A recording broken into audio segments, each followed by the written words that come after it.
മറ്റേ സുപ്രഭാതം പരസ്യമായി ബന്ധപ്പെട്ട് ഇന്നലെ തെറ്റുപറ്റിയെന്ന് അംഗീകരിക്കുകയും നടപടി ഉണ്ടാകുമെന്നൊക്കെ പറഞ്ഞിട്ടുണ്ട്. വളരെ പോസിറ്റീവായിട്ടാണ് അതിനെ കാണുന്നത്. അല്ല, അതൊക്കെ ഇനിയിപ്പോൾ റിസൾട്ട് വരട്ടെ. റിസൾട്ട് വന്നതിന് ശേഷം ആ കാര്യങ്ങൾ സംബന്ധിച്ചൊക്കെ ചർച്ച പല തലത്തിലും നടക്കുന്നുണ്ട്.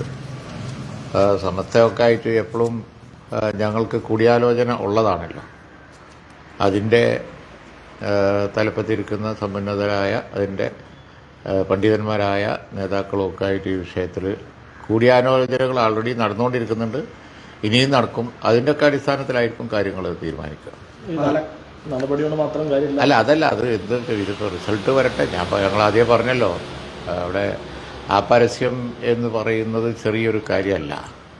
BJPയെ ജയിപ്പിക്കാനാണ് നോക്കിയത്. അതൊരു വസ്തുതയാണ്. ആർക്കും അറിയാവുന്ന ഒരു സംഗതിയാണ്. അവിടെ ന്യൂനപക്ഷ വോട്ടിൽ വിള്ളലുണ്ടായാൽ അതിൻ്റെ ഗുണം കിട്ടുക BJPക്കാണ് എന്ന് ആർക്കും അറിയാതെ അല്ലല്ലോ, അതാർക്കും അറിയാവുന്ന ഒരു കാര്യമാണ്. എന്നിട്ടും ന്യൂനപക്ഷ വോട്ടുകൾ ഭിന്നിപ്പിക്കാൻ നോക്കി എന്ന് ഉള്ളത് ഇടതുപക്ഷത്തിനോ അല്ലെങ്കിൽ ഒരു മതേതര വിശ്വാസിക്കും ഭൂഷണമായ ഒരു സംഗതി ആയിരുന്നില്ല.